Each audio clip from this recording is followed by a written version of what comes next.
Veja no ICL Notícias, segunda edição.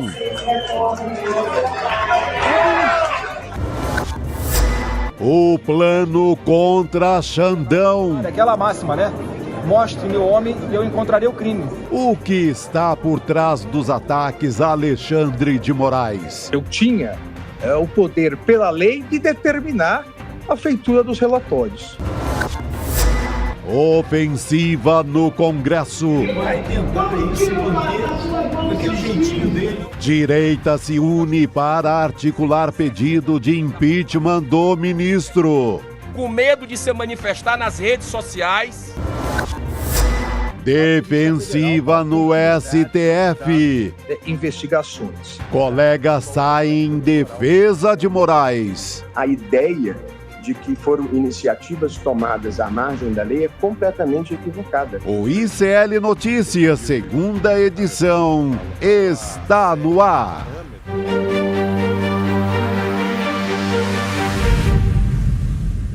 Olá, boa noite, seja muito bem-vindo, seja muito bem-vindo. ICL Notícias, segunda edição, está no ar. Estamos ao vivo nos canais do Instituto Conhecimento Liberta, Eduardo Moreira no YouTube e também na Pop TV, no Rio Grande do Sul.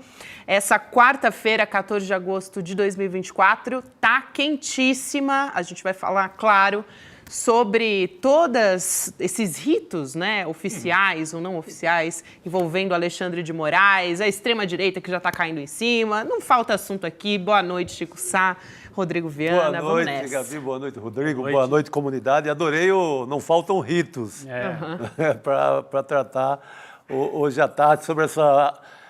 a gente fala que é mais um dia aqui, antes de começar o programa. A gente estava rindo ali fora na redação, porque o Ricardo Gouveia, nosso editor, falou que é mais um dia atípico no Brasil. Pô. Atípico? É um dia típico no Brasil. É só isso que a gente conhece, acho que desde 2014. Já virou um dia típico 2013. No Brasil. Ou seja, a direita preparando golpe, seja golpe parlamentar, golpe midiático, golpe jurídico, né? A gente já teve reações, né, Rodrigo? Você vai trazer tudo isso para a gente agora. Já teve reação de ministro do Supremo Tribunal Federal, de políticos também, mas a extrema-direita eu acho que a gente tem que armada, se apegar. Eu não gosto de começar nada pela moral da história, né? É bom contar a fábula inteira. Mas nessa eu faço questão de começar pela moral da história. Tudo é por uma causa. Anistia a Jair Messias Bolsonaro e toda a sua legião. Denunciado em mais 2 casos. Né? Exatamente. Tudo é isso. Agora, é óbvio que a gente tem que discutir a importância da matéria, se tem consistência ou não, se é um traque ou é uma bomba, se é um pastel de vento ou é uma torta ali mais substanciosa. Tudo isso vamos discutir aqui. Hoje o Chico Sá está inspirado, viu? Está inspirado, já está com as frases. Já vai se preparando aqui, porque hoje ele está demais. Eu fui no dentista, então estou bombardeado aqui. Aí, quando eu fico bombardeado com aquela maquininha do dentista, eu volto elétrico. As palavras saem assim eletricamente. Ô, Gabi, e um dos filhos do Bolsonaro já deu a letra. Daqui a pouco, Heloísa Vilela vem aqui explicar para a gente. Explicitou, sabe aquela coisa assim?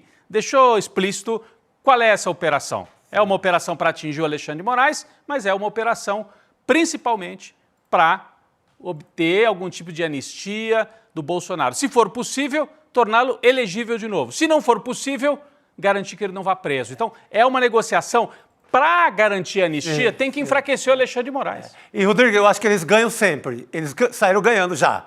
Não importa o que vai dar, mas já ganharam, porque eles já colocaram o assunto no ventilador, mundo afora. Já foi uma forma de enfraquecer o Alexandre de Moraes de alguma forma. Então, eles avançam mais um passo rumo à anistia. Guilherme Amado falou uma coisa de manhã que eu acho que vale muito a pena. Ele lembrou daquela situação com Michel Temer, que a Folha de São Paulo fez uma matéria dizendo que o áudio não era verdadeiro, existia ali um perito que dizia, olha, talvez não seja verdadeiro, e aquilo já manteve o Michel Temer no poder, já garantiu, o efeito já estava espraiado e aí não tinha mais o que fazer. Então, eu acho que vai um pouco nesse sentido também, Chico. Achei muito boa essa lembrança do Guilherme Amado de manhã. Importante. Só lembrando também, Rodrigo, que você vai começar agora a trazer toda essa... esmiuçar para a gente, mas o Cacai vem conversar com a gente também, para a gente entender todas essas questões técnicas e jurídicas e rito oficial, não é. Existe esse rito? Existe, exato. Porque principalmente no sentido, assim, que a gente está falando num momento de golpe de Estado. Isso é importante. Exatamente. Né? Não é um ambiente normal de democracia. Porque na Vaza Jato a gente sabe que existe um rito, porque um procurador não pode conversar com o juiz e combinar a sentença, nem combinar o texto da denúncia. Isso é um rito. Isso é uma questão do repertório jurídico do Brasil há séculos. Todo mundo sabe disso. Agora, na condição do Xandão, ele teria que obedecer, já que ele estava no TSE e no STF, ele tinha que se dividir em dois. Dividir em dois, e agora eu não posso, agora eu posso, agora eu não posso, agora eu posso. Vira uma questão metafísica medonha, né? Quase metafísica. Mas eu diria que aqui, no dia de hoje, a gente teve 3 coisas importantes. Né? Bora começar, então? Não, eu ia só antes de ir ali pro telão. O STF, na sessão de hoje, vários ministros respondendo à matéria da Folha de São Paulo. Nós vamos mostrar daqui a pouco. Gilmar Mendes, Barroso, o próprio Alexandre de Moraes. Nós vamos mostrar principalmente a repercussão com Flávio Dino 3. também, né? O Flávio Dino também. Já tinha falado. O segundo ponto, articulação no Congresso visando o impeachment do ministro Alexandre de Moraes. A Heloísa Vilela vem falar já sobre isso. Né? E o terceiro ponto é que há uma movimentação também da imprensa, né? E a gente tem que ficar de olho nisso e ver como é que isso se dá, esse embate na comunicação. Então nós vamos falar de tudo isso. PGR também, Paulo Gonet se pronunciou. Já se pronunciou. Mas, gente, vamos começar aqui, porque a gente está falando do rito, do conteúdo da matéria da Folha, presumindo que todo mundo já sabe do que nós estamos falando, né? Bom, ontem a Folha de São Paulo, no fim da tarde, publicou uma manchete dizendo que o ministro Alexandre de Moraes tinha agido contra o rito do tribunal ao pedir investigações do TSE que municiaram o STF. Então esta foi a manchete, nós estamos falando disso. Moraes usou o TSE fora do rito, eu nunca vi essa expressão numa manchete, mas tudo bem. Usou o TSE fora do rito para investigar bolsonaristas no Supremo, revelam mensagens. Então, em nenhum momento a Folha, o UOL, quem assinou a reportagem, que são Fábio Serapião e Glenn Greenwald, nenhum momento, nem os editores, nem os repórteres usaram assim: ministro Alexandre de Moraes agiu de forma inconstitucional, ministro Alexandre de Moraes agiu de forma ilegal por causa disso e disso. Não, eles saíram com essa expressão, fora do rito, fora do rito. E com isso criaram um movimento e criaram uma espécie de comoção do lado bolsonarista. O que significa agir fora do rito? Ainda mais no momento de emergência democrática que a gente vivia. Porque havia uma tentativa de golpe de Estado no Brasil. E o Alexandre de Moraes era o presidente do TSE, que enfrentou, por exemplo, um chefe da Polícia Rodoviária que impedia as pessoas de andarem pelo país no dia da votação. Golpe de Estado, tentativa de usar a máquina pública para um golpe. Espalhavam mentiras, espalhavam fake news. Algum tempo antes, o presidente, então, no poder, disse: não sigo mais o que fala o ministro Alexandre de Moraes. Vou desconhecer. Então, havia um clima de golpe de Estado, de rebelião, de desconhecer as urnas. E isso se consolidou depois, no 8 de janeiro. Então, estamos falando de um momento de emergência no Brasil. Ah, mas ele abusou, ele agiu de maneira atabalhoada, porque o Alexandre de Moraes era ao mesmo tempo do STF, conduzia o inquérito das fake news no STF e era o presidente do TSE. Então, o que ele tinha que fazer? Ele tinha que mandar, para cumprir o rito, tinha que mandar, assim, um ofício dele para ele mesmo, pedindo investigação. Não é assim que funciona. Não é? Bom, mas dito isso, e feita essa ressalva de que a Folha em nenhum momento apontou ilegalidades. Ainda assim, olhando algumas das transcrições, das mensagens, que não são do Alexandre de Moraes, se você não leu, não olhou com detalhe, não há, por enquanto, nenhuma mensagem dele. É um assessor dele, um juiz que trabalhava com ele, mandando mensagens para um técnico do TSE, pedindo assim: olha, o ministro quer que investigue fulano de tal, o ministro quer que fique de olho não sei no que lá, o ministro quer que mande um relatório sobre isso e aquilo. São essas trocas de mensagens. Em alguns momentos, eu estranho um pouco aquelas mensagens que vêm. Porque chega um momento, por exemplo, em que o assessor fala assim: olha, a gente acha melhor trocar a data em que você fez o relatório. Esquisito, né? Por que vai trocar data num relatório, né?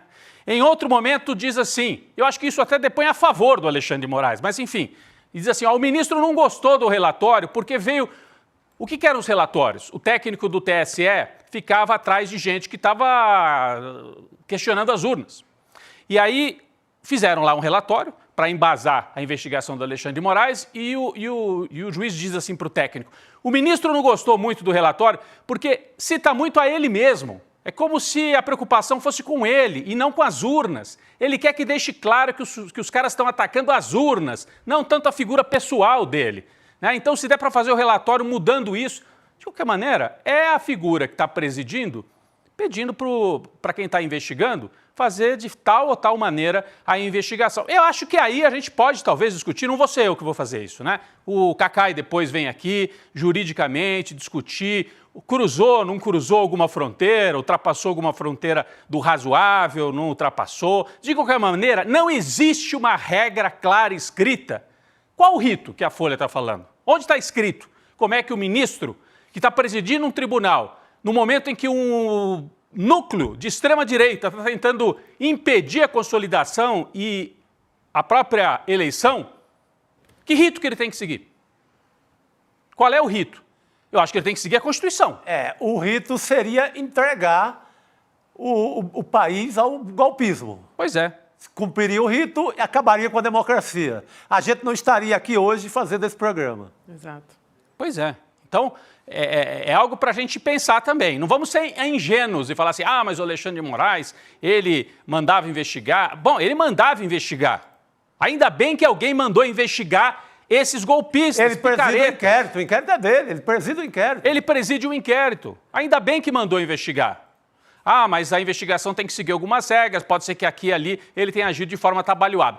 Será? Pode ser. Agora, estava num momento de emergência absoluta. E não tem nada a ver com a Lava Jato.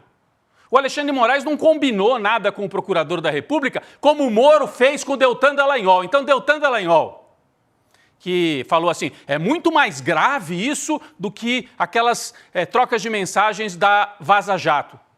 Bom, primeiro que ele se traiu, né? Então ele admite que foi grave o que aconteceu entre ele e o Moro. E segundo que não tem nada a ver com o que foi feito no caso da Lava Jato, que é juiz combinando procedimento com uma parte. O Alexandre de Moraes não está combinando com uma parte, ele está falando com um subordinado, com um técnico, com um funcionário da Justiça que ele presidia. Então, aí já há uma diferença bastante importante. E outra manchete da Folha, né, que veio dizendo assim, olha, ele usou, acho que foi essa que a gente já mostrou aqui, ele usou o TSE e mirou Eduardo Bolsonaro e série de aliados do ex-presidente. Essa é a manchete de hoje. O uso do TSE por Moraes mirou Eduardo Bolsonaro e uma série de aliados do ex-presidente. Mas queria que mirasse quem? O padre Júlio Lancelotti? O Papa Francisco? A Fernanda Montenegro? O Neymar? Porque quem estava ameaçando dar golpe no Brasil era a família Bolsonaro e os aliados do Bolsonaro. Se alguém tinha que ser investigado, eram eles. Usou o TSE mirando Eduardo Bolsonaro e aliados do ex-presidente. É isso mesmo. Eles é que estavam ameaçando dar um golpe no Brasil. Então, não tem que ter espanto. Não tem que ter espanto com isso. Não é? Mas os juristas vão fazer a avaliação sobre o fato de o Alexandre de Moraes ter ou não ultrapassado alguma linha. E também foi um momento excepcional no Brasil, em que havia ameaça de um golpe. Como disse o Chico, se tivesse dado certo, ele tivesse agido no rito, a gente não estaria aqui. Se tivesse dado certo o golpe. O rito do golpe a gente sabe qual era. Tomar o poder, se pudesse, exilar, prender ou executar, como alguns diziam, o próprio ministro Alexandre de Moraes. Né? Então, depois nós vamos fazer a avaliação mais jurídica, contando com quem entende desse assunto. Agora vamos um pouco mais adiante. Personagem central aqui nesse episódio, Glenn Greenwald. O mesmo que fez também a matéria da época da Vaza Jato. Comandou, não fez sozinho, né? Tinha uma equipe enorme trabalhando com ele. Glenn Greenwald, que os bolsonaristas diziam que era o demônio no mundo, né? Porque tinha vindo para o Brasil para denunciar, para desmontar a Lava Jato, não sei o quê, o Moro, né, e tal. Achavam que o Glenn Greenwald era o demônio. Eu não acho que ele é demônio nem é santo, né? Fez ali, atuou na época da Vaza Jato, repito, a informação que eu tenho é que ele não botava muito a mão na massa, ele recebeu aquele material todo e botou um monte de gente para trabalhar e cumpriu um papel importante histórico de denunciar o que estava ali. Agora, dessa vez, ele age de novo. Agora, de quem que... A gente pode aqui elocubrar um pouco, né? Como é que esse material será que chegou na mão do Glenn Greenwald? Não que isso seja um problema, o jornalista às vezes obtém das fontes mais variadas possíveis, mas só para tentar entender o que está em jogo aqui, né? O jornalista Luiz Costa Pinto, muito experiente, esteve com a gente aqui outro dia, foi aquele que fez a primeira matéria sobre o caso Collor, conhece os bastidores de Brasília, levantou uma hipótese aqui. Está aqui a postagem dele, quem quiser vai lá no Twitter, postagem longa, né? Mas ele traz a seguinte hipótese. Um dos assessores que trocava essas mensagens lá no TSE teve sua troca de mensagens exposta no curso de uma operação. Ele foi preso no dia 9 de maio por agressão à ex-mulher e disparo de arma de fogo. Foi sumariamente demitido do TSE pelo Alexandre de Moraes. Teve de entregar o celular à Polícia Civil da onde? De São Paulo. Entregou o celular à Polícia Civil de São Paulo. Ao menos por algum tempo, os dados desse assessor, que chama Tagliaferro, estiveram suscetíveis a cópias pela Polícia Paulista, comandada por Guilherme Derrite e por Tarcísio de Freitas. Bolsonarista Guilherme Derrite e o bolsonarista Tarcísio de Freitas. Ou seja, vem daí ou de uma vingança pessoal contra o ex-chefe. Podemos ver surgirem os caroços desse angu, né? Então ele levanta uma hipótese de que o vazamento veio via Polícia de São Paulo, que está investigando este assessor por uma questão de agressão familiar, de agressão da mulher, né? Essa é uma hipótese. Outra hipótese, inteligência militar. Aí é um outro colega nosso que fez a postagem aqui também levantando. Renato Rovai, jornalista da revista Fórum. Uma das minhas fontes garante que os militares infiltraram gente no TSE para pegar essa comunicação com Alexandre de Moraes. E que agora vão para cima da delação do Cid a ver os próximos episódios. Eu conversava ontem com o Rovai, ele me dava alguns detalhes que a gente não pode passar aqui, enfim, é uma fonte dele lá em Brasília.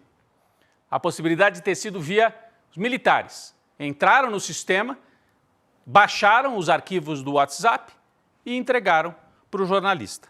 Só para a gente entender quem é que pode estar por trás desta operação. Ah, mas o jornalista não tem nada a ver com isso. Não tem mesmo. O jornalista recebe, se achar que é relevante, vai lá, não está cometendo nenhum crime. Não estou criminalizando, dizendo que o Glenn Greenwald fez alguma coisa errada, nada disso. Mas tentando entender, porque também não vamos ser ingênuos. Esta matéria é parte de uma operação de salvamento do Bolsonaro. O interesse aponta para o Bolsonaro. Ele é que tem interesse em enfraquecer o Alexandre de Moraes. Isso está muito claro, a gente já falou isso desde ontem. Então, é parte desta operação. E não se trata também de fazer defesa unilateral do Alexandre de Moraes. Ele cumpriu um papel importante ali na defesa da democracia, mas ele é um ministro nomeado pelo Temer, foi criado junto à direita liberal paulista, foi nomeado pelo Temer ministro, tem as convicções dele, ajudou a desmontar as leis trabalhistas no Brasil, com a interpretação que ele fez da reforma trabalhista, cumpriu um papel importante na defesa da democracia, cumpriu. Agora, cometeu algum tipo de erro, de ilegalidade? Não sei. Vamos aguardar mais detalhes. Vai saber o que vem aí nessas mensagens do Glenn Greenwald. Agora, que não é coincidência, não é. Numa semana, o TCU muda a interpretação sobre a história das joias para favorecer o Bolsonaro, juntando o Lula no meio da história. Na semana seguinte, vazam estas mensagens, criando uma espécie de vaza-jato do Bolsonaro, só que não é. Eles tentam criar assim como criaram uma falsa equivalência das joias com o relógio do Lula, tentam dizer, tá vendo? É o mesmo jornalista até, o mesmo, lá da Vaza Jato, agora aqui numa outra operação jornalística. Então, é muita coincidência. E eu não acredito em coincidência. Muita esperteza, parabéns a quem passou pro Glenn, Porque é muita esperteza, né? Muito bem pensado. Muito bem pensado. Vou passar para alguém que está envolvido num grande caso. Qual é o grande caso? Vaza Jato. Entrega para uma pessoa que tem credibilidade nesse sentido. Então, a operação perfeita. Mas eu queria recomendar para a nossa comunidade ler o artigo que está no ar agora, no nosso site, ICL Notícias, do Leandro Demori, que é um grande repórter, nosso ICL aqui, nosso colega de ICL. Ele é importantíssimo, tão importante quanto o Glyn, no caso da Vaza Jato. Ele estava?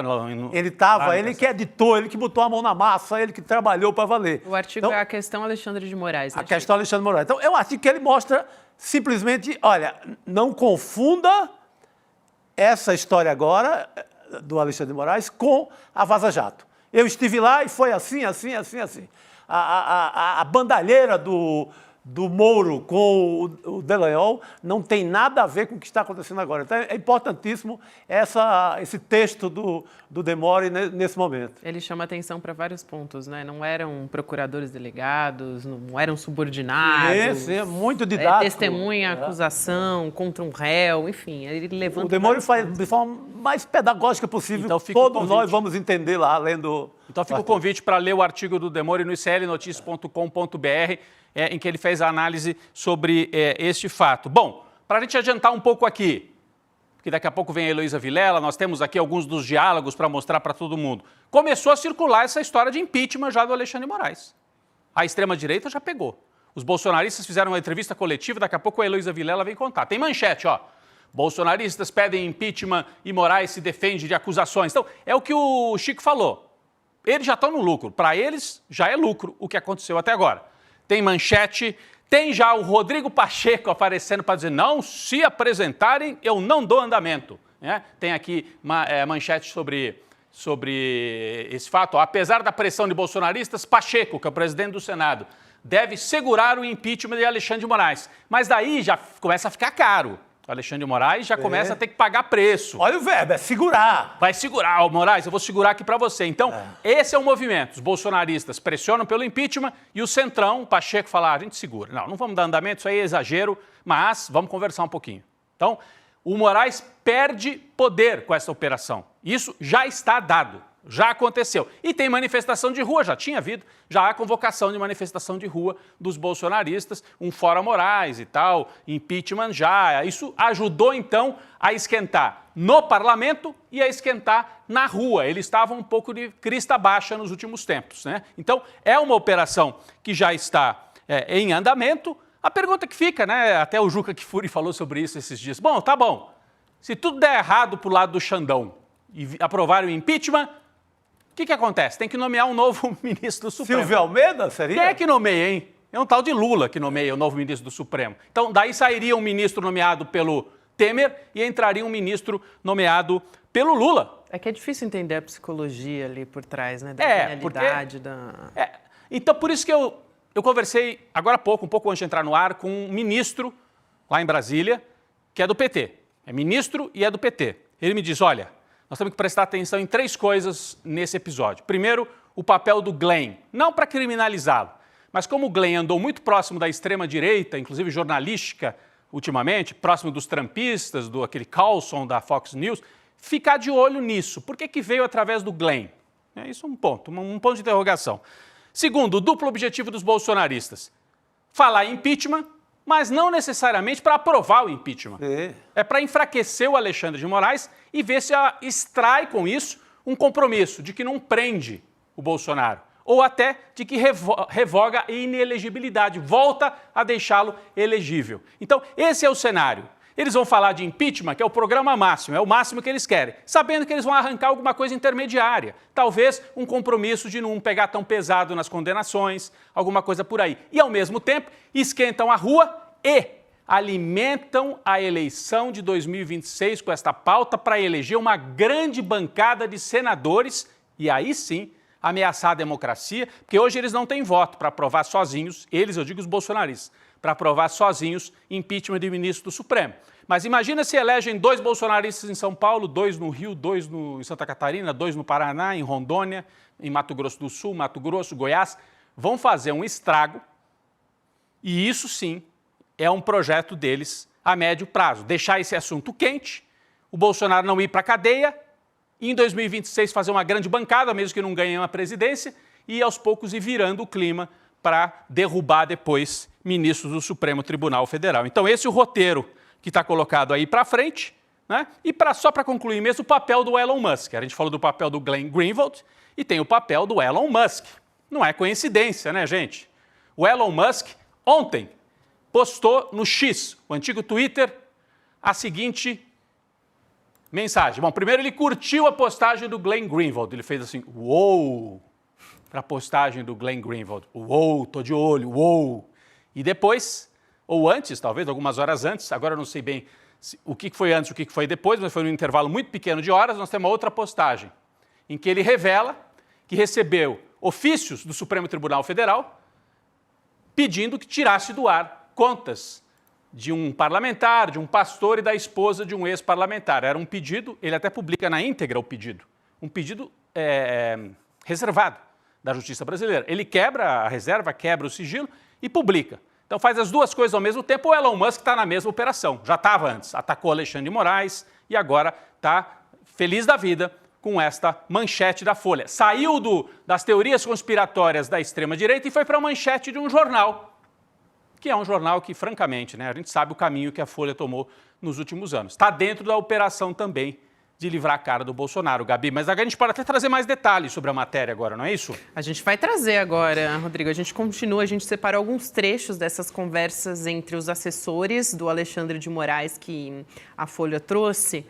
E um deles, né, vamos lá, a conversa se dá entre Ayrton Vieira, que é o juiz instrutor do gabinete do ministro Alexandre de Moraes no Supremo Tribunal Federal, e o Eduardo Tagliaferro, que é o perito do TSE, do Tribunal Superior Eleitoral, na época que o Moraes presidiu o órgão. Então, a gente está falando, né, de 2022. A Folha diz que Moraes usou o TSE para pegar Eduardo Bolsonaro e aliados de Jair Bolsonaro. O Rodrigo acabou de falar sobre isso, né?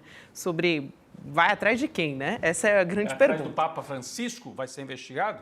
Mas vamos lá para o diálogo, então. O primeiro, para a gente começar a comentar por aqui. Ayrton Vieira, então, acabei de explicar, mas está aqui o esqueminha de quem é quem. Então, Eduardo Tagliaferro, TSE, Ayrton Vieira, Supremo Tribunal Federal. O Ayrton diz o seguinte: vamos levantar todas essas revistas golpistas para desmonetizar nas redes. E aí tem um link da Revista Oeste. Importante dizer que enquanto a gente está ao vivo aqui, eles estão fazendo assim um auê em cima disso, estão ao vivo agora falando a respeito disso. Aí o Eduardo, do TSE, diz, salvo engano, já fiz essa revista, mas olha sim. E aí o Ayrton do Supremo. Essa e outras do mesmo estilo. Ou seja, ele estava pedindo para o Tagliaferro ficar de olho em revistas desse estilo extrema-direita, que fazem ataques à democracia. Que eram, de fato, linha auxiliar do golpe. Exatamente. Isso é um fato. Não vamos dizer que é jornalismo o que eles faziam. Exatamente. Importante fazer essa distinção. E aí, ele diz, não vai sobrar internet mais. E aí ele manda um outro link da Revista Oeste. E aí, na sequência, o Ayrton responde com um anexo, né, que é um sticker, aparentemente, aqui, e aí eles estão conversando. Bom, primeira coisa, né, desse diálogo é isso. O Chico já apontou, a gente apontou aqui. Revista Oeste, nesse contexto, estava ali alinhado com discursos de bolsonaristas pró-golpe. Não era só discurso, né, Gabi? Exato. Ficou provado, articulação, tanto né, na Oeste quanto na Jovem Pan, que era articulação. Eles falavam com os agentes do golpe em Brasília. Eles davam publicidade ao golpe em andamento. Então, isso não é jornalismo no entendimento de ninguém que fez jornalismo um dia na vida. Não é. Então, nada de legal, nada de imoral, nada que engorde aí. Vou já chamar a Elô aqui para a nossa discussão. A gente tem outros diálogos que a gente quer trazer aqui, mas já para incluir a Elô na nossa conversa. Elô, boa noite para você. Vamos já começar nessa, então, começando pela Revista Oeste.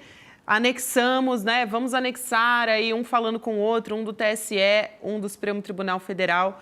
Vamos lá, Elô, já vamos jogar essa de cara. Na sequência, tem outros recortes aqui que eu quero trazer também.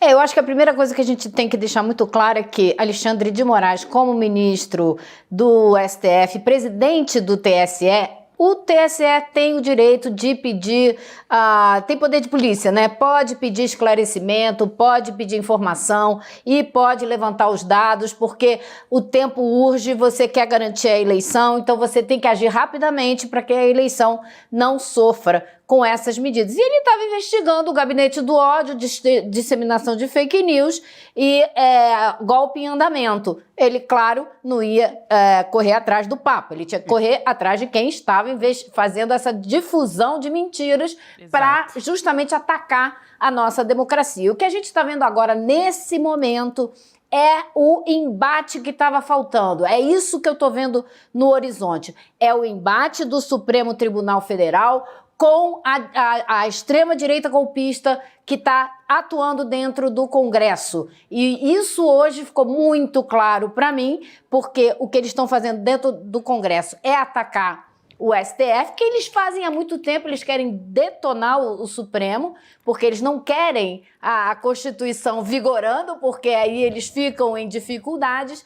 E a gente teve outra medida hoje do Flávio Dino que impediu, suspendeu a execução de tudo quanto é emenda PIX. Então, assim, o cerco e o embate só está aumentando. Mas esse processo que a gente está analisando, né, dessas matérias da Folha, confunde as coisas e embaralha para confundir a população, na minha opinião. Perfeito, Elô. Só para não deixar passar em branco, porque você acabou de citar, e é uma decisão que acabou de sair do ministro Flávio Dino do Supremo, ele suspendeu, então, todas as emendas impositivas apresentadas pelos parlamentares, olha só, deu um trava-línguas aqui, tanta coisa acontecendo, né, que a gente fica até emocionado. Mas ao orçamento da União até que o Congresso edite novos procedimentos apresentando transparência para a liberação desses recursos. Então, essa é uma medida que saiu agora. A gente vai voltar a falar sobre isso. Aí a gente já tem até na nossa tela a manchete do jornal O Globo trazendo a respeito disso. É uma liminar que vai ser submetida a outras avaliações dos ministros da Corte. Mas acho importante a gente voltar para os diálogos, para a gente não perder aqui. Sim. Vamos lá. Né, os diálogos entre, agora, o Marco Vargas, juiz auxiliar de Moraes no TSE até janeiro, conversando com o perito do TSE, que é o Eduardo Tagliaferro, que eu já citei aqui. Então, vamos lá, ele diz assim, o Eduardo. Não pegando o Eduardo Tagliaferro, tá bom, kkk. Será que tem? E aí eles mandam vários links na sequência do Estadão. Live que distorce informações sobre urnas é assistida por 300 mil pessoas. Esse é, inclusive, um argentino, né, que participou da campanha do Milei. Caicedo. Cerimedo, Fernando Cerimedo. Isso. É o Fernando Cerimedo a que se refere, que foi um dos que fez ataque direto às nossas urnas eletrônicas e ao nosso processo democrático. Depois ele diz, justamente, Fernando Cerimedo, quero ser o magneto de la derecha, que é funcionar ali como uma peça-chave na direita, e depois ele traz mais um tweet aí que também tem a ver com essas questões. Na sequência, também para a gente não perder aqui o fio, ele continua, né? Uma conversa entre o Marco Vargas e o Eduardo Tagliaferro mais uma vez. O Eduardo diz, olha isso, veja se o ministro vai gostar. TSE, relatório, análise, manifestações antidemocráticas, Fernando Cerimedo.pdf. Então, mais uma vez, se tratando de análise das manifestações antidemocráticas deste agente da extrema-direita que atuou não só contra o nosso processo democrático, como também nas eleições argentinas. Eu ia falar, olha só a parte de baixo desse mesmo diálogo, que acho que é o mais importante. O Tagliaferro manda, fala, olha isso aqui. Aí o Vargas responde, vou ver. Aí ele diz, o Tagliaferro, tem o Eduardo Bolsonaro no relatório. Tem o Eduardo Bolsonaro. Aí o Vargas diz, vai dar merda. Eu sei que vai. O outro ri. KKK, vai. Estamos lascados. Então, eles sabiam que estavam lidando com algo importante, explosivo, porque envolvia o filho do então presidente da República com uma tentativa de golpe usando um argentino naquelas lives. Exatamente. É o filho do ex-presidente golpista que vai negociar com esse representante argentino aí no golpe. E por isso que a Folha diz, usaram a estrutura para ficar de olho no Eduardo Bolsonaro. Mas quem foi negociar com o Serimedo, Heloísa? E você vai deixar o Eduardo Bolsonaro fora? Se ele era um agente maior dentro do golpe? Essas matérias, o que é citado aí na conversa, Elo? É citado o grande conteúdo golpista. Quem veiculava o grande conteúdo golpista? Aqui, a Revista Oeste, Jovem Pan e etc. Tá tudo aí. Eu tô rindo aqui porque eu acho que a matéria da Folha só mostrou como que eles estavam trabalhando bem. Como eles estavam trabalhando acertadamente. Como estavam vigiando combatendo quem o golpe. estava tentando... Exatamente. Lembrando que o Eduardo Bolsonaro é o agente da extrema-direita que faz toda a comunicação Bem lembrado. internacional da extrema-direita. Ou seja, ele viajou, inclusive, para ter contato com o Fernando Serimedo muitas vezes. E com outros também, outras lideranças, não só na América Latina, mas no mundo. Família Trump. Ele está alinhado com tudo isso. Então, Bem a gente lembrado, não pode bem lembrado. esquecer quem é Personagem Bolsonaro central. Imagina se eu leio isso e vejo que o Xandão esqueceu o personagem principal naquele momento do golpe, que era o cara que conversa com o argentino, que faz a live do Bolsonaro virar mais um elemento golpista. Se o Xandão esquece isso, eu ia desacreditar dele, definitivamente. Ainda bem que ele lembrou de um dos agentes principais do golpe naquele momento. É óbvio. Sim.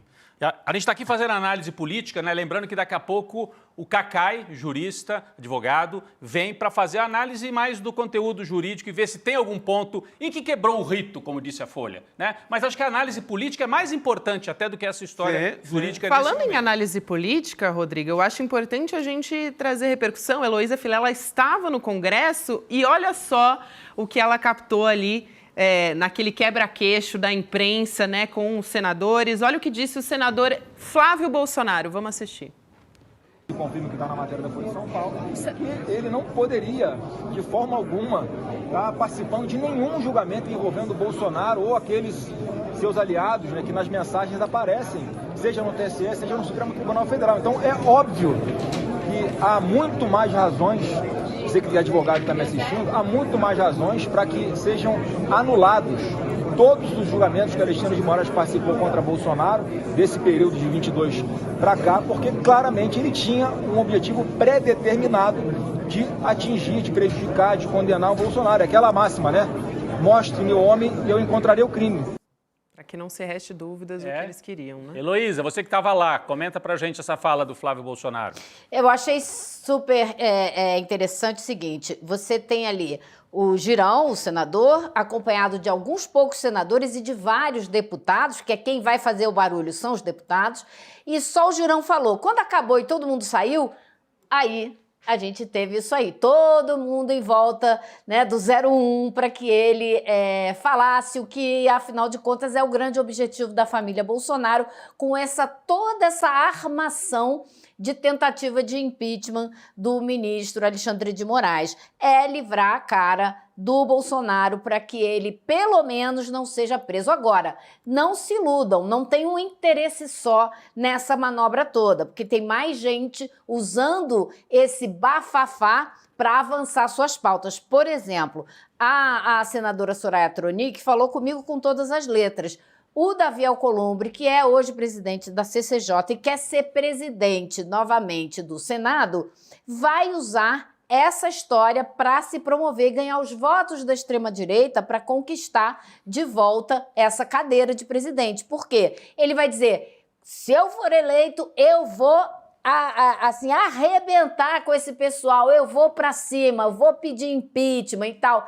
É isso que ele vai fazer, ele vai usar isso. Então, tem mais de um uso nessa estratagema aí da tentativa de apresentar um impeachment contra o Alexandre de Moraes. Agora, o pessoal da situação hoje todo foi muito assim, descartou qualquer possibilidade de impeachment. Por quê? Porque eles não têm os votos no Senado, e é só no Senado que se vota o impeachment de ministro do Supremo. Eles não têm os votos. O Mourão disse hoje, o pessoal aqui do nosso lado está muito animado, ele usou um outro termo, mas tem muita gente também passando pano, como quem diz, não vai ter os votos, porque tem todo outro pessoal que não vai votar nisso aí. Então, assim, Jacques Wagner também disse que isso é só uma ficção, que eles não têm como fazer. Outros senadores, Randolph disse que não podia se esperar nada mais do que essa fabricação de possibilidade de impeachment de um pessoal que acredita que a Terra não é redonda, que falou de gripezinha, como se pedir o impeachment do Moraes e ver crime onde não tem é mais uma atuação de quem nega a realidade. Elo, e você estava ali, né? Luísa Vilela, nossa repórter, que faz tudo, ela estava ali nos bastidores, inclusive ouvindo o que a galera, os parlamentares estavam conversando dentro da Câmara. E aí você pode contar pra gente como é que tá essa articulação da extrema-direita, né, Elo? Olha lá, e a gente tem as imagens que foram, inclusive, captadas pelo Elo. Isso é que é repórter, estava ouvindo ali o bochicho. Mas o que você ouviu, Elo? Horrível Conta a qualidade, aí. Inclusive, porque eu não podia filmar descaradamente. Eu estava ali quieto ouvindo. Mas você tem ali figuras notoriamente fascistas e golpistas, como Gustavo Gayer, aquele outro deputado que anda com a bandeira no ombro, Gilvan da Federal. Tinha ali quem estava mais ativo falando e falando alto, porque eu consegui ouvir, era o Domingos Sávio, do PL de Minas Gerais. E ele estava falando assim, tem que ser uma coisa no estilo Janaína Pascoal, tem que ter muita pressão popular, porque o Pacheco não vai querer ceder, mas dependendo da intensidade da pressão popular, aí pode ser. Isso casa muito bem com o que disse o senador Girão na coletiva. O que ele falou? Vamos recolher assinaturas de parlamentares, juristas e da população até o dia 7 de setembro, para depois disso a gente apresentar o pedido de impeachment no dia 9. E aí ele disse, mas a população precisa participar, vocês ajudem, coletem assinatura, ou seja, eles vão justamente usar essa ideia, né, falaciosa de que houve algum crime para pedir o impeachment do Moraes, para movimentar a base, para mobilizar a população, colher assinatura, para justamente, com vistas à eleição no fim do ano. Não há a menor dúvida, isso é uma ferramenta de propaganda para mobilizar o eleitorado. Agora vamos ver se eles vão conseguir. Eu tenho dúvidas se por um lado o Alexandre de Moraes ficou uma figura muito visada para essa base da extrema-direita, por outro, acho que é uma discussão um pouco sofisticada demais para fazer mobilização de rua. Não sei, posso estar enganada. Não, mas eu acho que não. Assim, Elo, eles não vão entrar no mérito, se ele abusou, se não abusou. Derruba o Xandão. É isso. Tira ele de lá. É isso. Fora o ditador Xandão. É isso. Vai aparecer fala do Xandão, que não tem oficialmente, não tem ainda. Já essa altura tem tudo. Eles vão fazer o uso de sempre.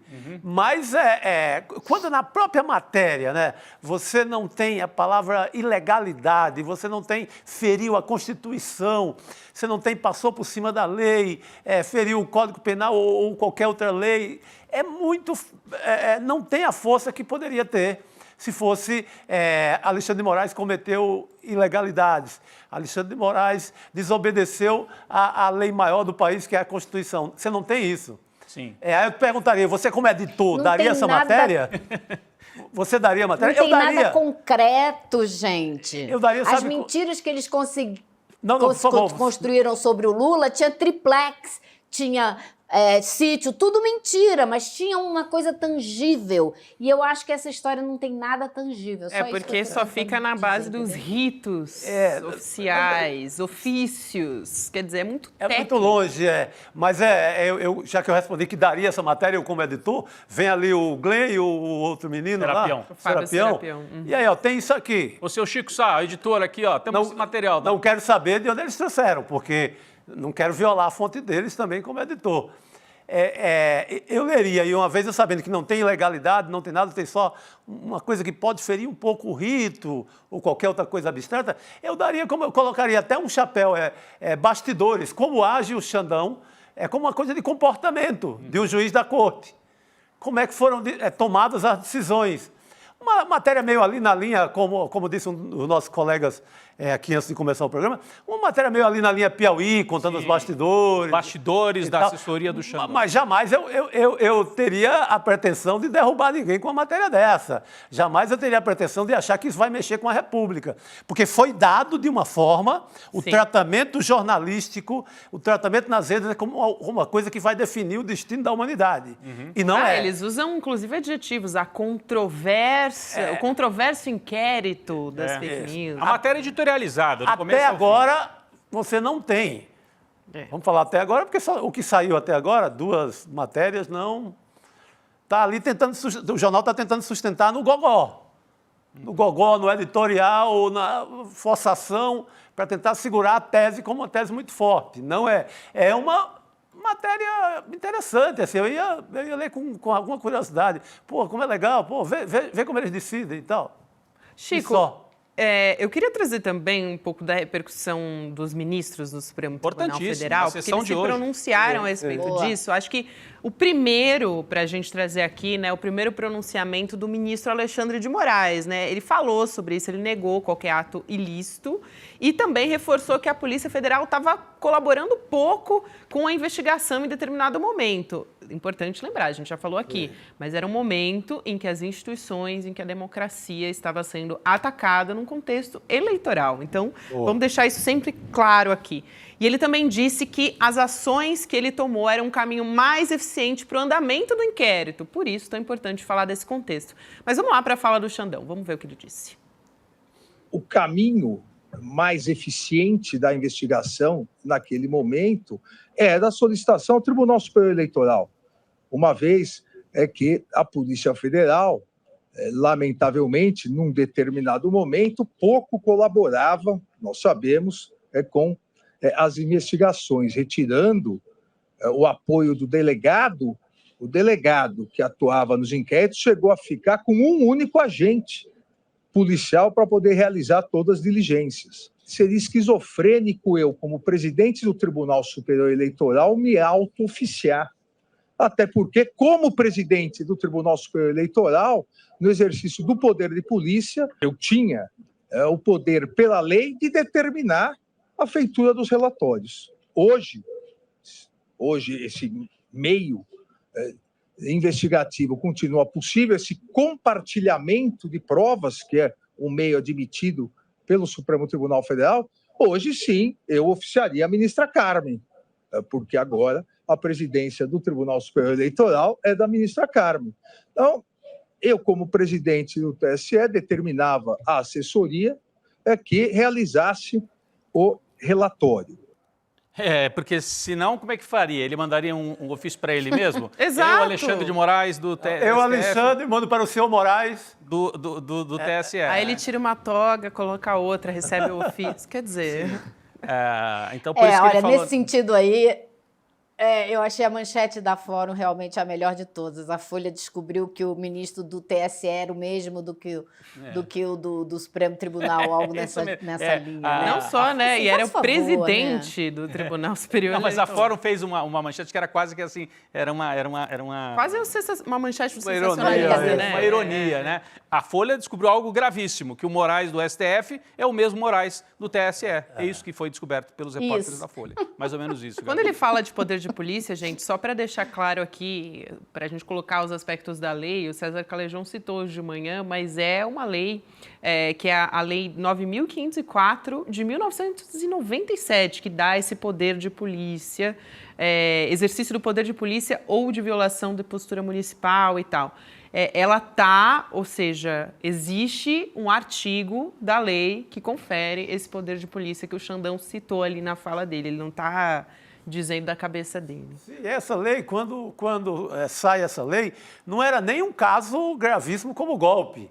Era para correção de casos de eleições municipais, estaduais, não em caso de golpe. Em caso de golpe, tudo se torna infinitamente mais necessário. Ou se combate, ou o que o Xandão estaria fazendo lá? Pois é, em caso de golpe, assim, devia ter assim. Em caso de golpe, o que você faz? Haja com rigor, rápido, por favor, porque senão... Não, E tem mais uma coisa, né? No mundo que a gente vive hoje, que quando essa lei foi criada não existia, a velocidade com que a disseminação falsa de informação caminha é outra. Então, o TSE tem que agir ainda com mais celeridade. Elô, duas observações sobre a Folha. Em 2018, a Folha, através da Patrícia Campos Melo, 2018, a primeira eleição, fez aquelas matérias mostrando os disparos em massa que ajudaram a eleger o Bolsonaro, espalhando fake news. E uma das leituras feitas, inclusive, pelo jornal e por quem acompanhou aquilo foi, tá vendo?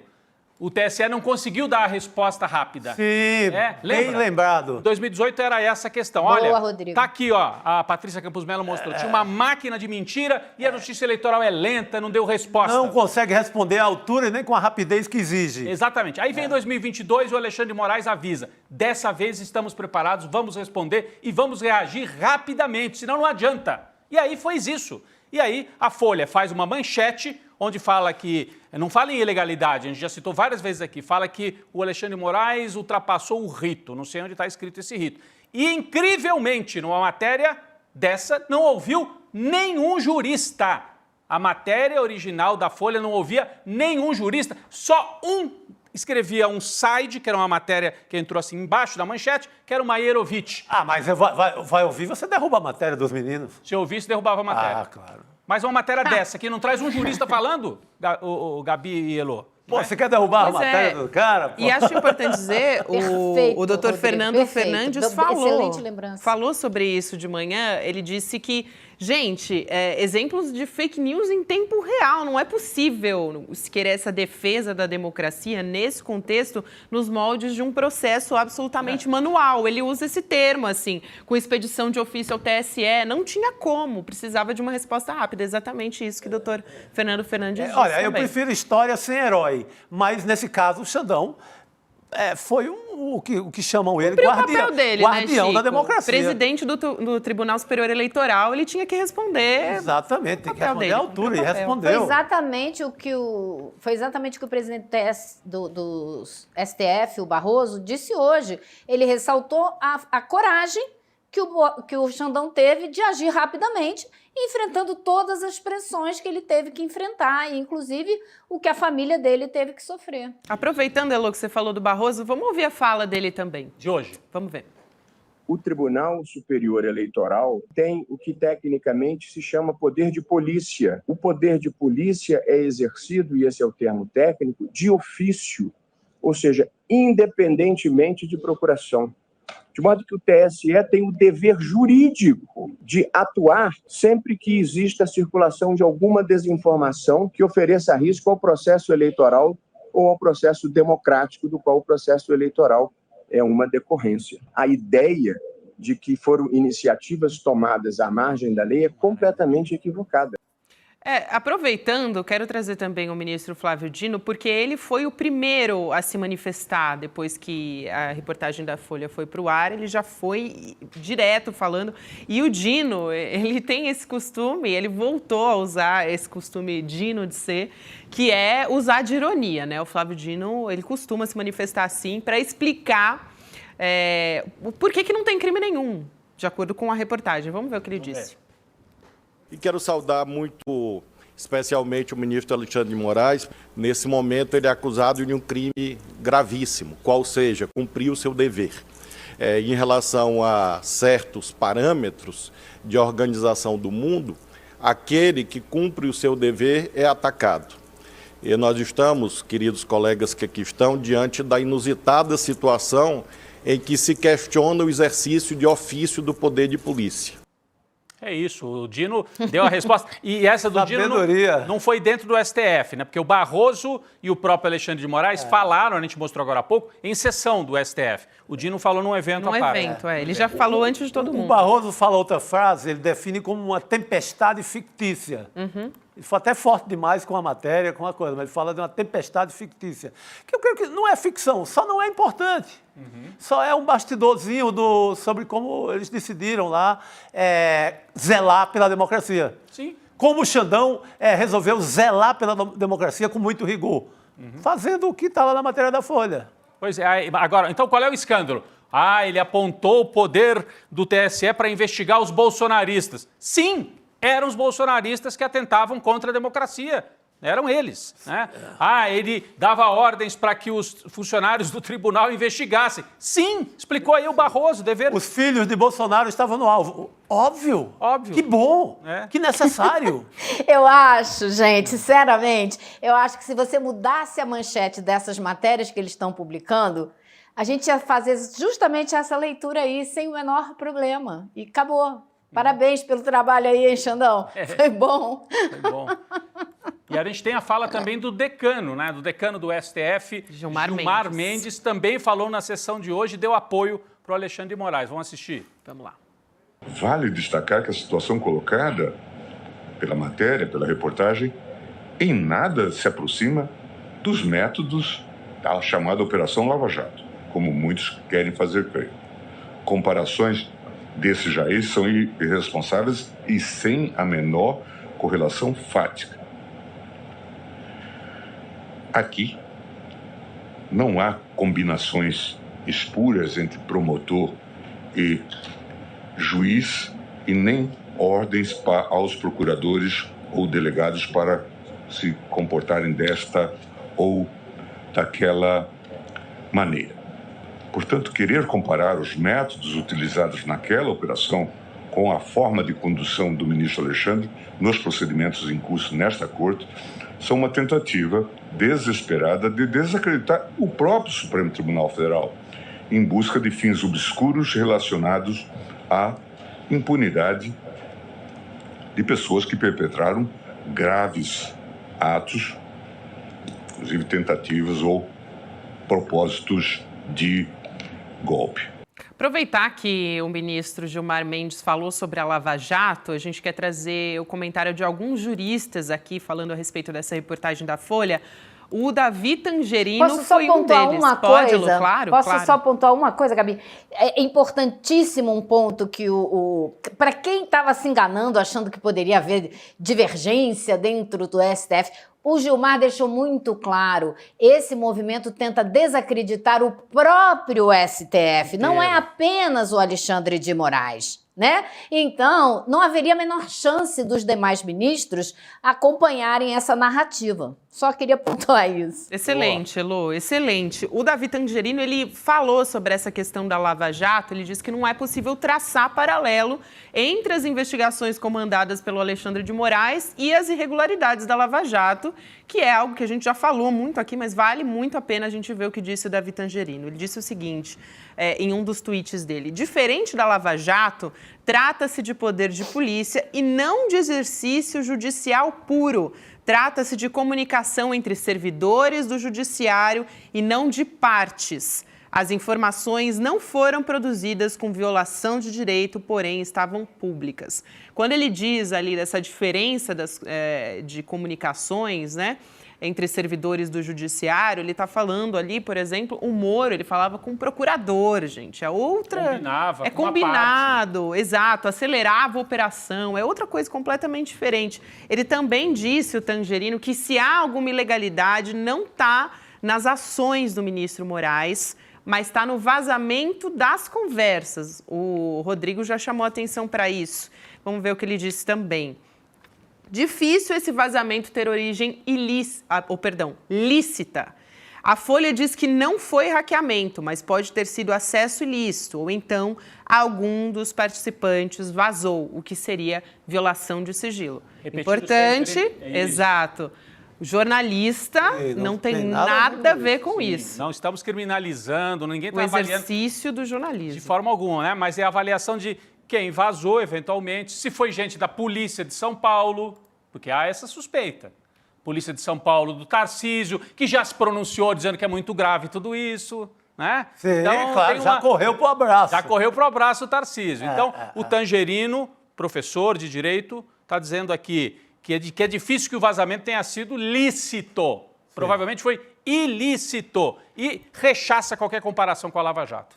E além pode ter sido via governo paulista, Elô, e pode ter sido também pelos arapongas militares profissionais que não faltam ao lado do Bolsonaro lá em Brasília. O próprio Ramagem, por que não? Sim. Pode ser também pelo próprio Tagliaferro, né? Sim. Porque ele, assim que ele foi acusado de ter batido na mulher ou maltratado a mulher, eu não sei exatamente a acusação, ele foi sumariamente demitido pelo Alexandre de Moraes. Então, uma outra teoria que existe é ele mesmo ter vazado, porque agora está com raiva do ex-chefe porque foi sumariamente demitido. Mas, no fim das contas, eu acho que, assim, como que vazou é muito menos importante do que o uso que está sendo dado para isso. E outra coisa que o Tangerino apontou ali, as provas eram públicas. Então, o que um auditor ou um investigador está fazendo e informando ao outro é buscar na internet, buscar nos meios públicos as informações do que essas pessoas estão fazendo. Não é nenhuma produção de prova. Qualquer estagiário podia entrar na internet e pegar o que eles estavam pegando, sabe? Elô, você queria comentar, Chico? Perdão. Não, era só lembrar que para quem serve isso? Para quem serve isso tudo? Essa nossa discussão, dentro da matéria da Folha, só serve a um lado, só serve a Jair Messias Bolsonaro e sua legião, numa tentativa de anistia. Isso está no pacote. Isso está no pacote da anistia. Não cabe saber qual a intenção jornalística, tal. O veículo pode ter pensado em ajudá-lo, até pode ter pensado. Né? Mas isso não vem ao caso. O caso é quem se beneficia dessa confusão. A quem interessa? A quem interessa? Bolsonaro. Sem dúvida, Chico. Sem dúvida. Só Bolsonaro. Falando em pessoas se pronunciando a respeito disso, tem uma figura que o nosso chat aqui também está movimentando e que a gente quer muito ouvi-lo sobre isso, que foi o senador ex-juiz da Lava Jato, Sérgio Moro, sobre esse assunto da Folha de São Paulo. Ele se pronunciou ali com muita cautela, né, Lu? Vamos ver o que ele disse aqui. Ele cobrou anistia para os envolvidos no 8 de janeiro, se agarrou à hipótese de que o Brasil vive sob censura. Olha só, diz Moro: sou favorável, à soltura imediata e à revisão pelo STF ou pelo Congresso das condenações e penas excessivas contra os manifestantes do 8 de janeiro. 2, ao fim da censura e da perseguição contra os adversários do governo Lula. E 3, ao restabelecimento pleno das liberdades democráticas e realinhamento internacional do Brasil com as democracias ocidentais. Posso falar uma coisinha sobre essa mensagem do Moro? Ele não cita Alexandre de Moraes. Não. Por quê? Porque Alexandre de Moraes ajudou a salvá-lo no judiciário. Ajudou. Não o Alexandre de Moraes sozinho, mas participou disso, né? Então, ele não cita. E ele não cita o Bolsonaro, ele não fala em anistia do Bolsonaro, ele fala em anistia dos manifestantes de 8 de janeiro, ou seja, primeiro você perdoa os que já estão condenados, para daí chegar no perdão também ao Bolsonaro, né? Então ele não cita os dois nomes principais, o Xandão e o Bolsonaro. Mas a ideia é a mesma, anistia. Anistia e nada mais. Eu até apontaria outra coisa. Hoje, por exemplo, na hora que ele saiu da CCJ, eu fui falar com o Moro.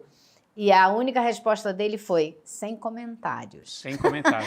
Mas eu conversei com pessoas muito próximas ali da equipe dele e que me disseram o seguinte, existe uma coerência na ação dele. Ele nunca pediu impeachment de ministro do Supremo, nunca. Então, continua sem pedir. Agora, ele pedir que o Congresso talvez possa rever as penas atribuídas, né, no processo que está com o Supremo, é absolutamente louco, porque não existe. O Supremo não revê decisão, né, o Congresso não revê decisões do Supremo, em absoluto. Mas ele fica jogando ali para a plateia. Agora, para mim, ficou uma impressão muito nítida da desavença que continua existindo entre Moro e a família Bolsonaro. Por quê? O 01, na entrevista que ele me deu ali, que eu gravei, ele fala, o Supremo descondenou o Lula por causa da suspeição do Moro, como quem reclama da ação do Moro. E o Moro, em momento nenhum, fala de anistia para Bolsonaro. Então, eu acho que ainda existe entre eles uma certa animosidade. Bem observado. Uma diferença de estratégia bem clara aí. Muito bom, Elô. Muito bom, Elô. Elô, Vou te agradecer, então, até aqui, importantíssimo. Inclusive, Elô trouxe bastidores ali do Congresso, de como que a extrema-direita está se movimentando. Obrigada e bom trabalho por aí, porque, olha, os próximos dias vão ser movimentados. Nós vamos continuar no tema do Xandão. Vamos continuar no tema, né? Daqui pra frente. É isso, vamos continuar. A gente vai conversar com o Cacai. Certeza. Boa noite, pessoal. Boa noite, Elô. Obrigado. Olha só, antes de chamar o Cacai aqui, eu queria trazer um pouco sobre um levantamento da nossa equipe, né? As reportagens sobre o Alexandre de Moraes não conseguem apontar que houve irregularidade, crime ou ilegalidade nas ações do ministro. Isso foi um levantamento aqui da nossa equipe do ICL, que é chamado de análise de conteúdo, né, para ver quantas vezes as palavras irregularidade ou ilegalidade aparecem escritas nesses textos publicados pela Folha. Também o que a nossa equipe procurou são termos correlatos, irregular, ilegal, enfim.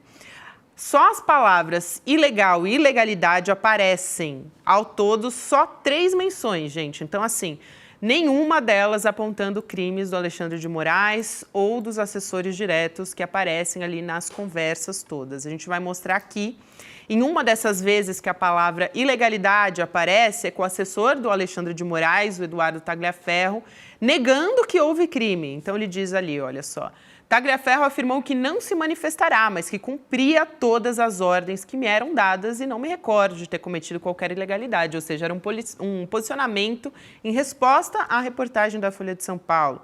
A gente tem outros aqui pontos, né? Na segunda vez que a palavra ilegal aparece, é com a Folha negando que cometeu algum tipo de crime para ter acesso à conversa privada dos assessores do Alexandre de Moraes. Você está vendo aí na sua tela. Não decorrendo de interceptação ilegal ou acesso hacker, dando uma justificativa de onde vieram essas conversas. A última menção da palavra ilegal, só para não perder aqui de vista, nos textos da Folha, com o senador Flávio Bolsonaro dizendo que o relato pode representar crime e interferência legal nas eleições. Né? Então, exato. Repare que Flávio Bolsonaro. O único que fala que houve crime ou ilegalidade é o Flávio Bolsonaro. E ainda assim ele não diz que ele diz que pode. Pode. Então, a Gabi retomou, aliás, levantamento feito pelo nosso editor André Uzeda, repórter, editor, jornalista, que leu o texto, Chico, e falou, por que eles botaram no título a história do rito e não ilegal? Porque não tem base. A matéria do Serapião e do Glenn Greenwald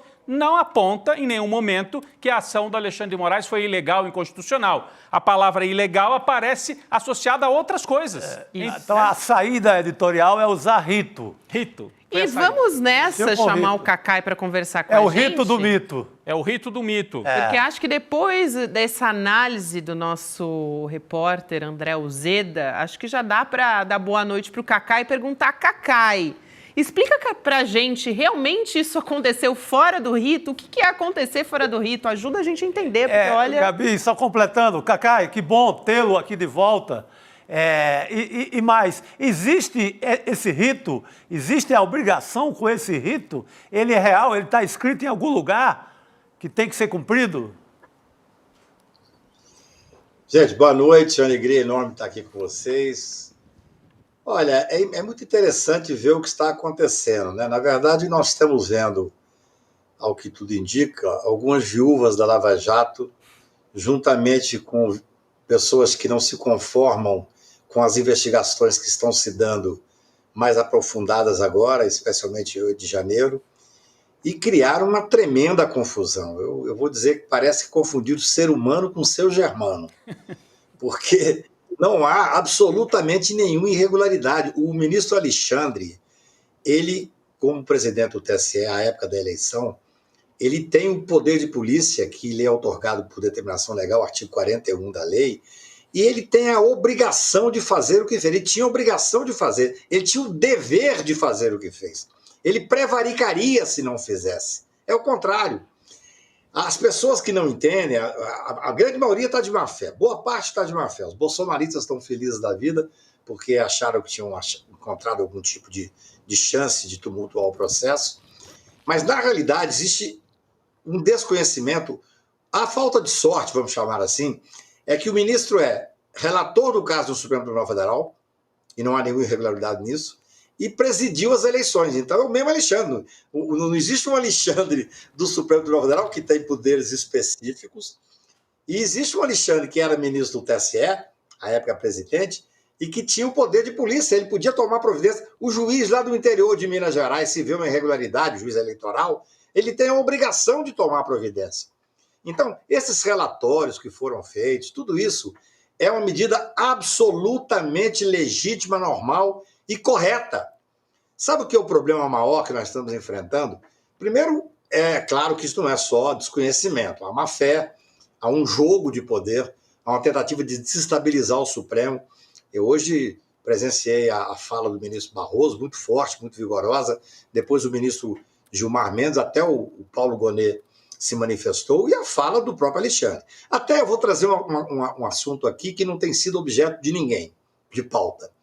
Você sabe um dos motivos que está levando a essa instabilidade? É a demora da Procuradoria de tomar providência nos inquéritos. Chico tem falado a demora. Sempre disso. O doutor Paulo Gonet, com a sua, eu não vou dizer omissão, mas com a sua demora excessiva nos alguns inquéritos que já estão efetivamente relatados, é que leva à instabilidade. O grupo que sabe que vai ser preso, o grupo que sabe que vai ser condenado, o grupo que sabe que vai perder direito político, esse grupo começa a se movimentar de uma forma quase desesperada. Gente, eu advogo no Supremo há 40 anos, Chico. 40 não parece não, mas há 40 anos eu advogo no Supremo. Isso que aconteceu na conversa entre os assessores é o dia a dia do gabinete. Quando eu comecei a advogar, não existia assessor. Agora, pelo excesso de trabalho, você tem 10 assessores, juízes auxiliares. Então, como é que funciona? Para as pessoas entenderem como funciona. Chega lá uma tese, eu chego lá com o memorial com uma tese específica. O ministro despacha, vê aquilo e ele toma a decisão. Ele que toma, ele fala, eu vou dar esta decisão. Só que ele não tem como escrever aquela decisão, não existe tempo hábil para isso. Então, ele tem um bando de assessores extremamente competentes. Esses assessores, cada um às vezes cuida de um caso, quando é um caso mais específico, tem um grupo de assessores. É assim que funciona, gente. Eu estou dando para vocês como é que é o dia a dia de um gabinete. Fundamental. No Supremo, no STJ, no Tribunal Superior Eleitoral. Aí os assessores vão, fazem uma minuta de voto, fazem um piloto, vamos chamar assim, e trocam ideia entre eles. Aí um diz, olha, o Alexandre vai achar... Esquece o Alexandre. O ministro vai achar isso aqui tem que ser mais aprofundado. Por quê? Porque eles conhecem a jurisprudência do Supremo, eles conhecem a jurisprudência do STJ, eles conhecem como é que o ministro gosta de votar. É assim que funciona. Não há nenhuma irregularidade. Olha, comparar essas conversas entre assessores que estão tratando de um assunto específico de competência do gabinete com os crimes cometidos pelo juiz Sérgio Moro e os procuradores na Lava Jato é má fé. Não é só desinformação, não. É má fé. No caso do procurador da Lava Jato, você tinha um juiz federal que instrumentalizava o poder judiciário para poder chegar ao poder específico e, junto, que ele coordenava com seus procuradores adestrados. O Conselho Nacional de Justiça, através de um relatório promovido pelo competente ministro Salomão, disse que eles cometeram crimes de corrupção, crime de organização criminosa e de peculato. O que tem isso a ver com uma conversa técnica entre juízes internos de um gabinete? Olha, não pode ser só desinformação.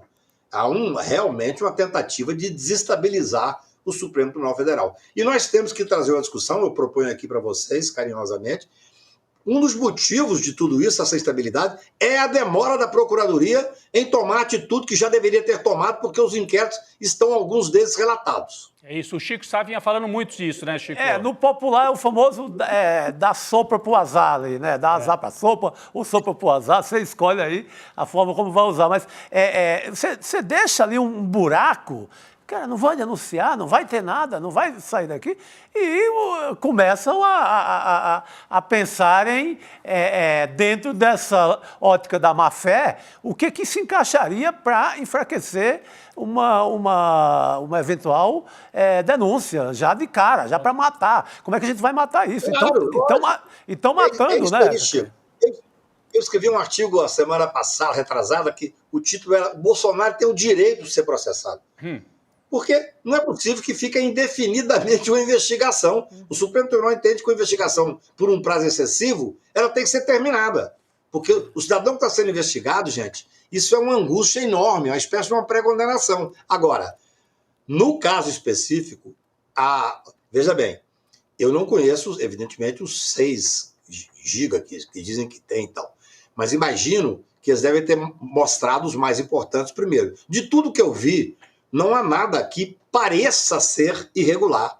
Não vou dizer em crime, não. Que pareça ser irregular. São conversas entre assessores, juízes auxiliares de um ministro que tinha competência para fazer o que fez.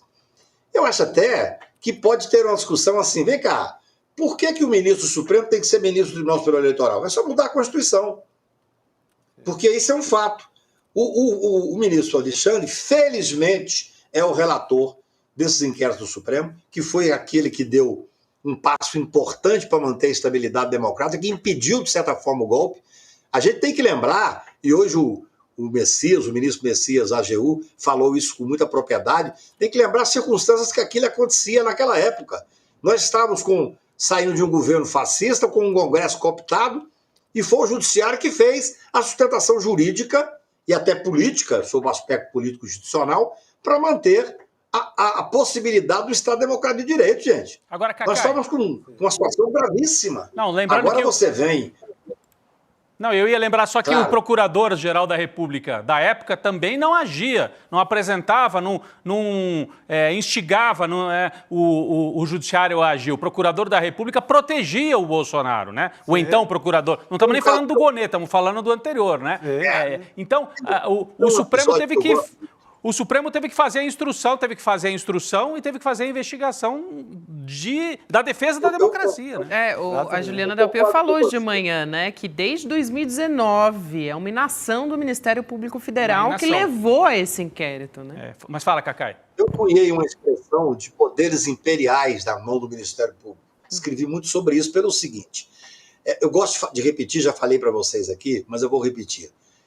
O Poder Judiciário é um poder inerte. Ele age se provocado. No caso específico do juiz eleitoral, ele tem o poder de polícia. Então, ele tem o direito de fazer o que o Alexandre fez. Mas o Supremo Tribunal é um poder só age se provocado. Só age se o Ministério Público provocar. Então, nós temos inquéritos que já estão terminados. Isso cria uma instabilidade. E vou te dizer, com a experiência de advogado criminal, esses cidadãos que sabem que vão ser processados, ou que devem ser processados, que devem ser condenados, porque não é possível você condenar 300 pessoas a 18 anos, 17 anos, 12 anos, que seriam pretendentes a terroristas, e não condenar os responsáveis reais. Claro. Seria um escândalo. Um escândalo. Agora, essas pessoas vivem numa angústia, e é que o Chico falou muito bem aqui agora. Quer dizer, permanentemente buscando uma forma de quê? De anular a investigação que foi feita, de melar. E aí cria-se, em torno do nada, em torno de conversas que não tem nenhuma irregularidade. É espantoso isso. Agora, Cacai, você reparou que a matéria da Folha, a primeira matéria, não trazia a opinião de nenhum jurista, nenhum advogado foi ouvido para dizer, olha, porque é o normal, jornalista, a gente aqui pode dar um testemunho como jornalista. Você tem uma coisa importante, você vai buscar um jurista para dizer, olha, qual a importância disso do ponto de vista jurídico? Nenhum. A matéria não trazia ninguém. Tinha uma tese defendida por quem? Pelo Glenn Greenwald e pelo Serapião, o Fábio, e pelos editores da Folha. Né? Só o Maierovitch foi o único jurista que escreveu apoiando a tese da Folha, dos que eu conheço. Não sei se você viu algum outro, Chico. Não, ninguém. Então... e a própria escolha da palavra rito para manchete, porque já que não feriu a lei, não mexeu com a Constituição, não feriu o Código Penal, não mexeu com lei alguma, vamos apelar para uma coisa que, nesse caso, eu creio que tem um tom muito abstrato. Uhum. É algo muito subjetivo, um rito. Uhum. Por isso que eu perguntei, eu tive o cuidado de perguntar ao Cacai se tem esse rito escrito em algum lugar, se existe essa regra, se a sessão não pode conversar. O rito que existe é o cumprimento de regras processuais e regimentais. Todo tribunal tem o seu regimento.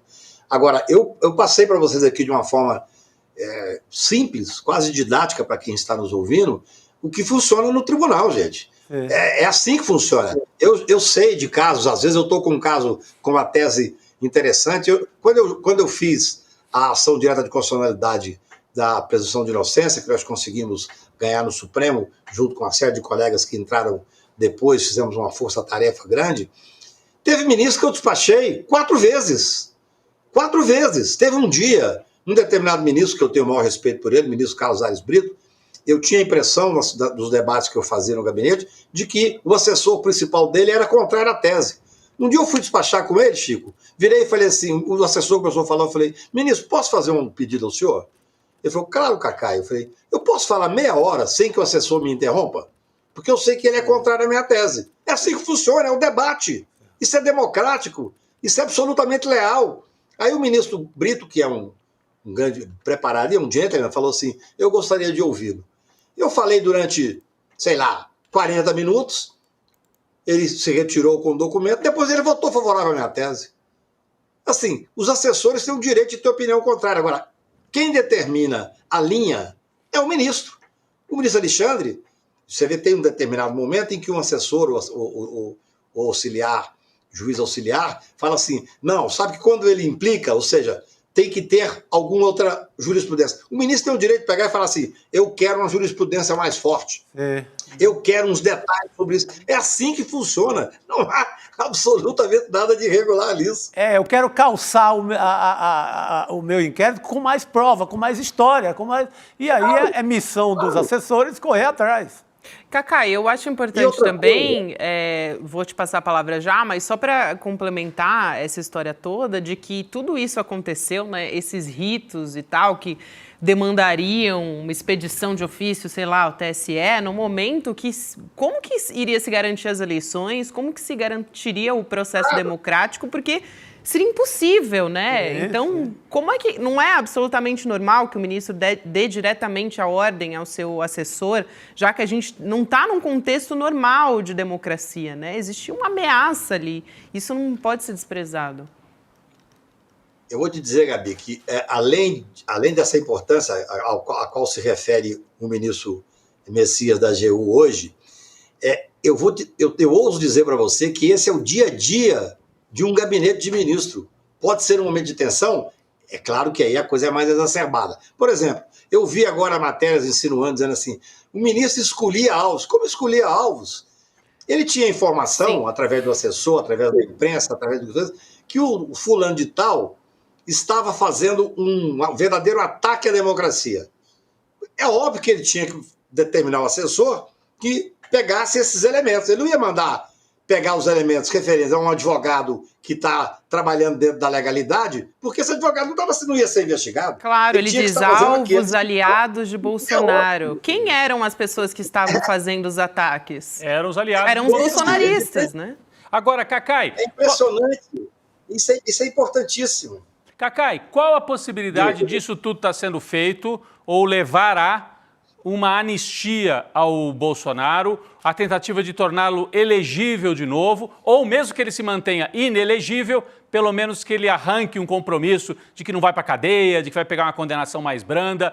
Tem uma operação dessa? Você consegue enxergar isso entrando pelos corredores do Supremo? Porque no Congresso tem, mas a questão é se vai ou não permear o Judiciário. Qual a sua avaliação? Eu acho que isso aí como diria o Roriz, é uma faca de dois legumes. Porque, na realidade, isso pode piorar a situação dele. O tribunal se uniu, o tribunal hoje se manifestou através do presidente, através do decano, através até mesmo do procurador, ainda que é uma manifestação rápida, porque eles conhecem como é que funciona, eles sabem que não há irregularidade nenhuma. Agora, é claro que o jogo político é um jogo forte. Aí eu repito, quanto mais tempo nós ficarmos com inquéritos abertos, sem conclusão, com essas pessoas sangrando em praça pública, como o Chico disse, querendo anular, porque a anulação é a saída para eles. Se for, eu sou advogado criminal, não estou criticando quem quer anular como advogado, não. O advogado ganha muitas vezes no mérito e ganha muitas vezes nas nulidades processuais. Isso é um fato. Então, nós estamos agora vendo um jogo político forte, é claro. Você tem a turma do bolsonarista falando em impeachment de Alexandre, o que seria uma coisa completamente teratológica. Olha, eu não vou dizer nome, vou me permitir. Certa vez o presidente do Senado me ligou e falou: "Cacá, você pode vir aqui em casa agora?" É claro, fui lá. Cheguei lá, ele estava com um pedido de impeachment forte, muito bem feito, por sinal, contra o ministro do Supremo Tribunal Federal. Ele falou: "Você pode ler esse pedido para mim, para me dar a sua opinião?" Eu falei: "Eu posso dar minha opinião antes de ler." Engaveta isso. Mas eu vou ler, até de curiosidade. Mas engaveta isso, para o bem das instituições e tal.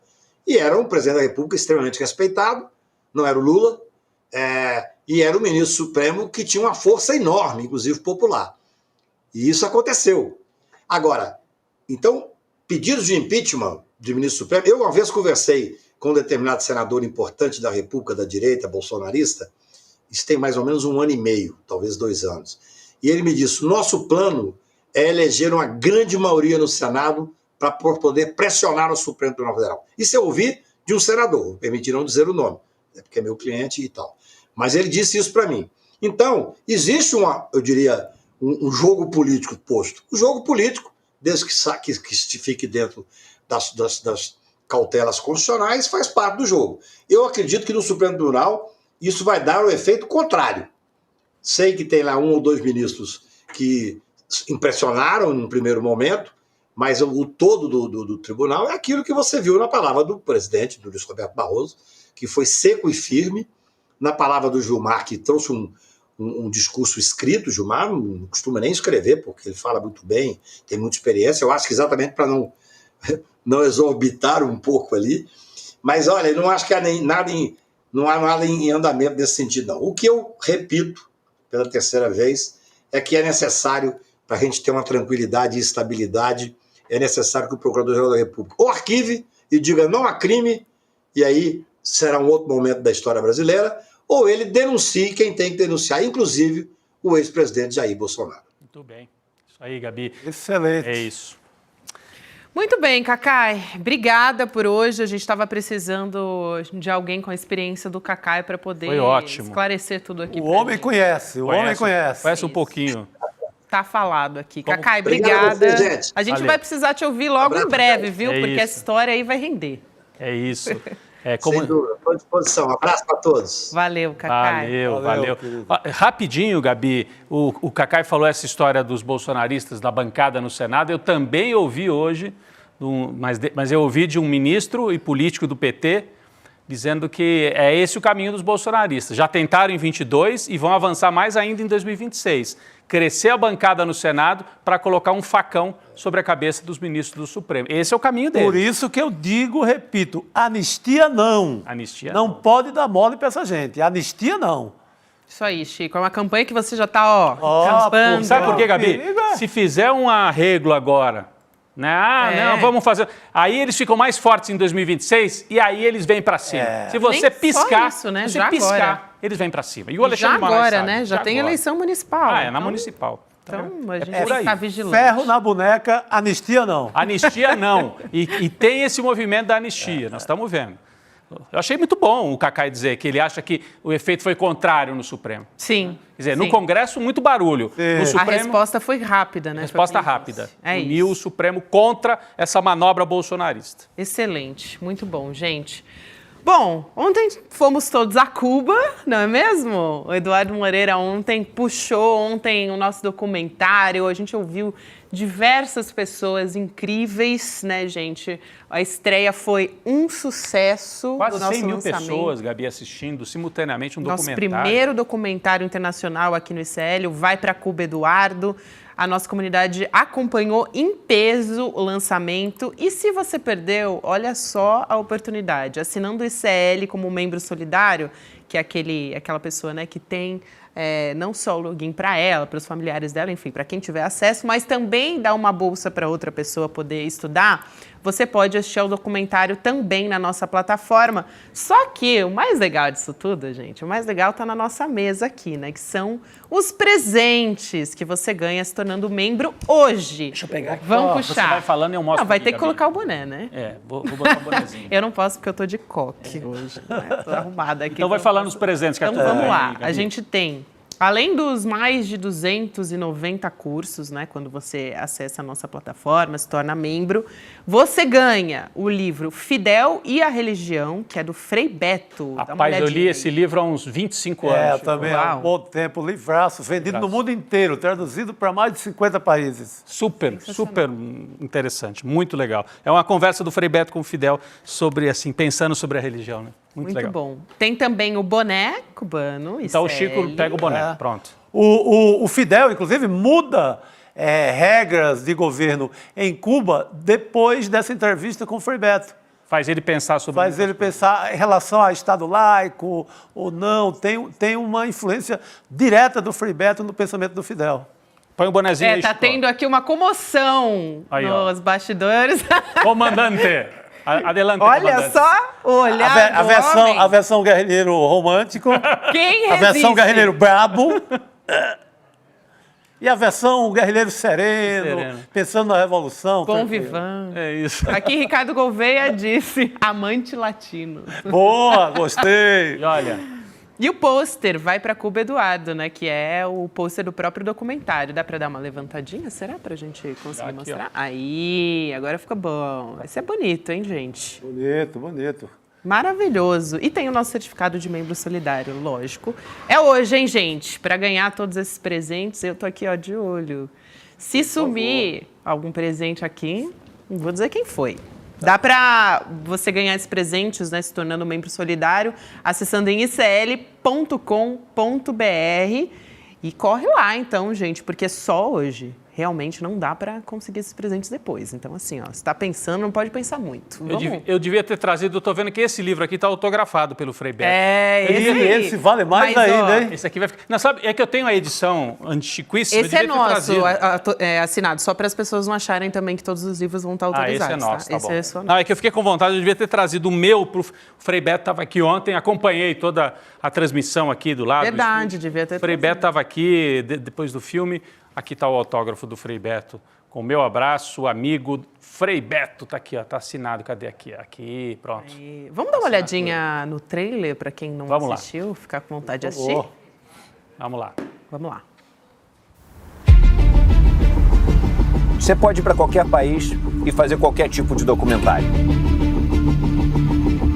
Cheguei a Havana, Fidel me chamou no gabinete dele e se virou e falou assim: o que você quer me perguntar? Essas são imagens inéditas e históricas. Disputar a subjetividade, compreender que as relações podem ser realmente distintas.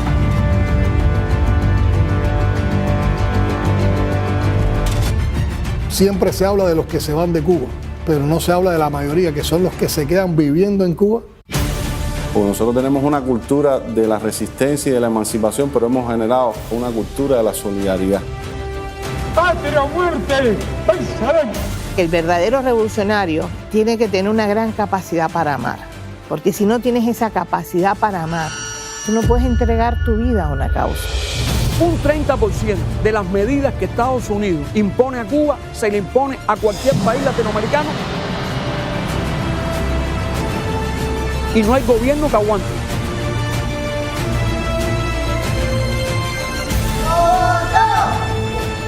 Entrevista com o presidente de Cuba, Miguel Díaz-Canel. Quítenme el bloqueo a ver qué pasa.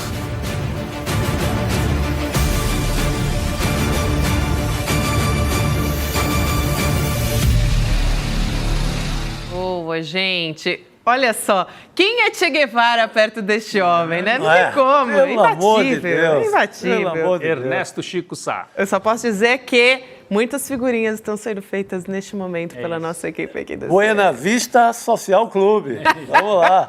De um lado a bandeirinha de Cuba, do outro lado o logo do ICL. Agora o outro lado. Agora do outro agora. Aí. Modelo total. Que modelo, hein, gente? Que modelo.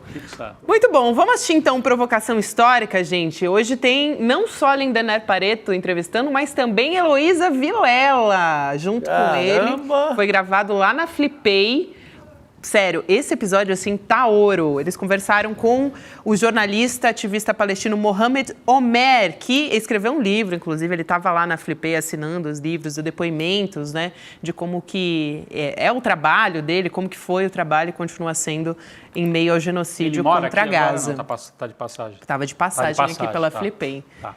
Muito bom. Vamos acompanhar a partir de agora, então. Vamos nessa, Provocação Histórica. Amanhã a gente está de volta, com mais notícias. Essa história do Xandão não para aí. Vai ter muita. Amanhã tem muita notícia. Amanhã estamos de volta. Boa noite. Noites, camaradas. Boa noite. Hasta la vitória. Sempre. Você pode ir para qualquer país e fazer qualquer tipo de documentário. Cheguei a Havana, Fidel me chamou no gabinete dele e se virou e falou assim: o que você quer me perguntar? Essas são imagens inéditas e históricas. Disputar la subjetividad, comprender que las relaciones pueden ser realmente distintas.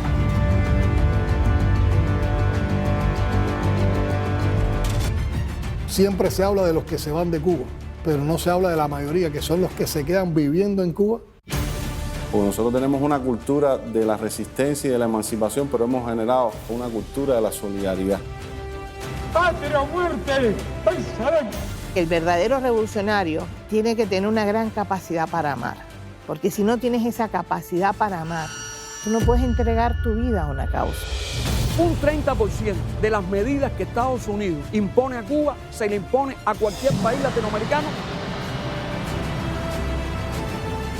y no hay gobierno que aguante.